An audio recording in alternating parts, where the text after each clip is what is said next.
And also, speaking of drag queens, can we stop with the grooming stuff? Can you stop talking about that? Drag queens are not at a school to groom your kids. Stop it. And even if they were, most of them kids gonna get shot at school. It ain't no problem. Don't grown pass legislation. Hey, thank you for watching Power to the Pod, where we're committed to what intellectual integrity and the moral honesty. I'm your host, Superior Euro. Once again, thank you for watching. Now, in this video, we're here to talk about Mr. Roy Wood Jr. I gotta slow down with saying that name because I get a little tongue tied, but he did a House Correspondent Dinner comedic stand-up comedic joint, and normally it is inspiring.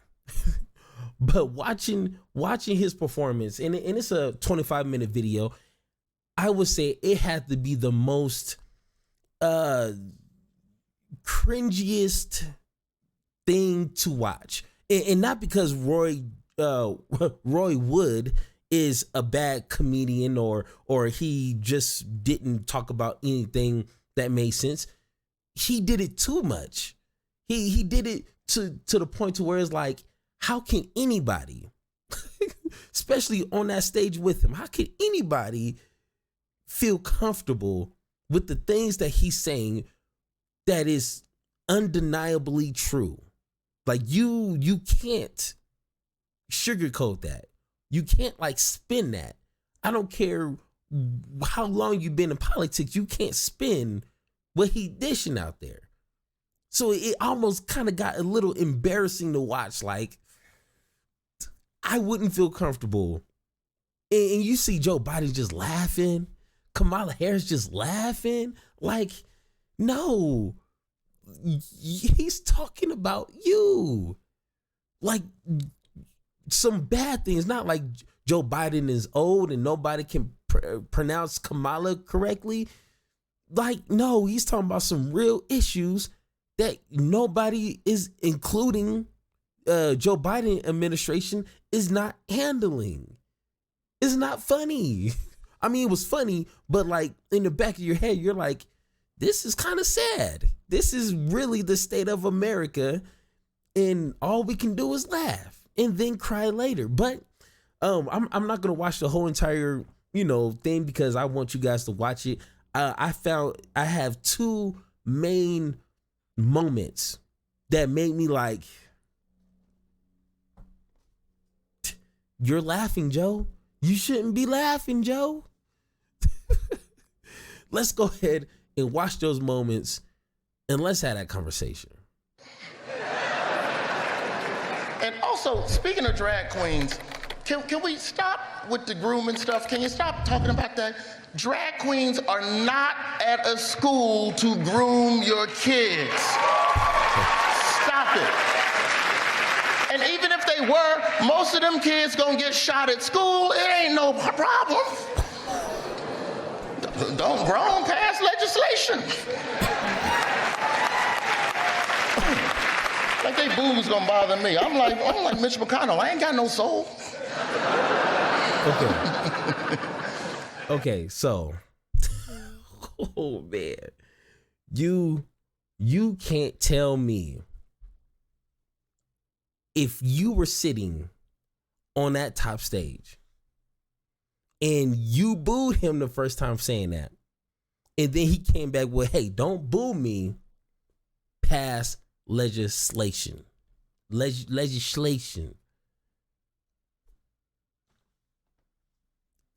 What can you say about that? You have the power. You are in the position. You have the connections to make that happen.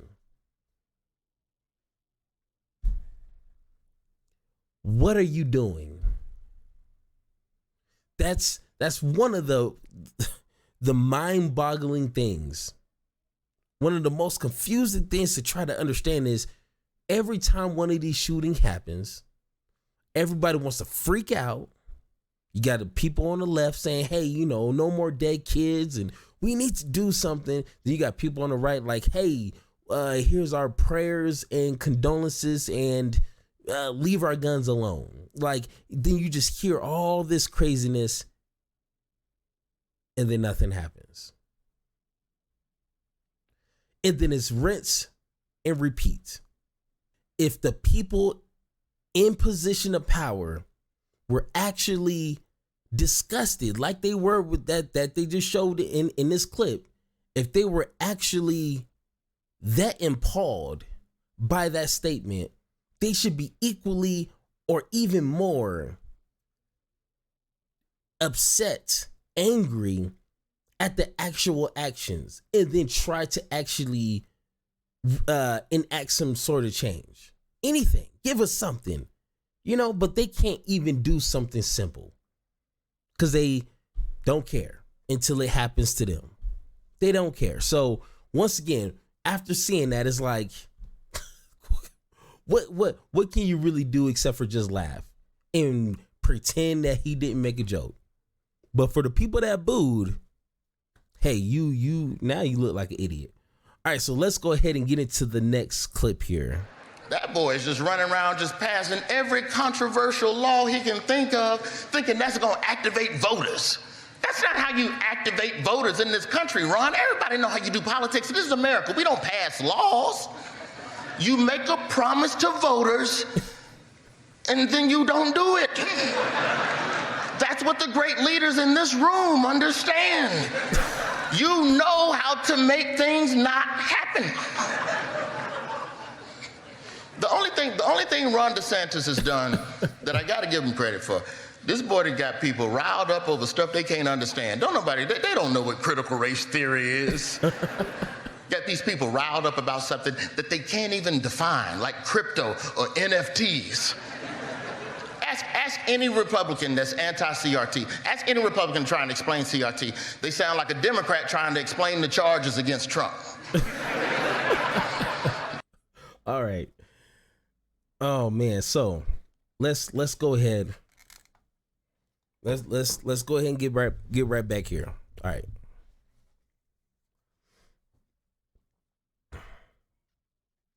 He was correct. You do not need now. Ron DeSantis is passing bill left and right. I've never seen somebody in the news so much for passing bills. Now, of course, it's bills that are kind of ass backwards, don't make sense, and is kind of just feeding his voters what they want to hear. It's not really doing something important. It's just like, hey, this is what's going to get them excited. But do you even need to do that to be a politician? Do you even need to commit to your promises as a politician? Trump didn't even fulfill a third of his promises. And the ones he did fulfill are the same bills and promises Republicans have been passing every time they get into office.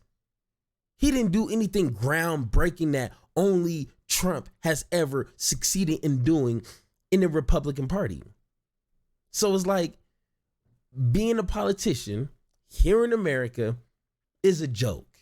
All you got to do is make some promises, get your base to believe you. For Republicans, and you're good. For Democrats, hey, just don't disturb the status quo. Don't do anything to change what's working for us, okay? I know what the voters want, but we comfortable over here. Don't mess that up.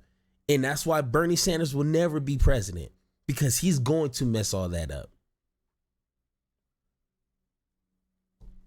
That's why we got Joe Biden. Simple as that. So, and then he was talking about the CRT. Once again, when it comes to critical race theory, when it comes to trans people, when it comes to being woke, they don't know anything. Most of these Republicans and even some Democrats, I'm assuming, they don't know anything about those subjects. They will never educate themselves properly from reliable sources. They will never fully understand what those topics are really about. But yet they use that as fuel to vote. Critical race theory, we don't want that in our schools. I don't want my fourth grader learning that, really. Because last time I was told those are like really courses college students really discuss. I don't think your 5-year-old is really discussing critical race theory. That's the stupidity that we find ourselves in America just surrounded with. Surrounded by idiots, surrounded by people who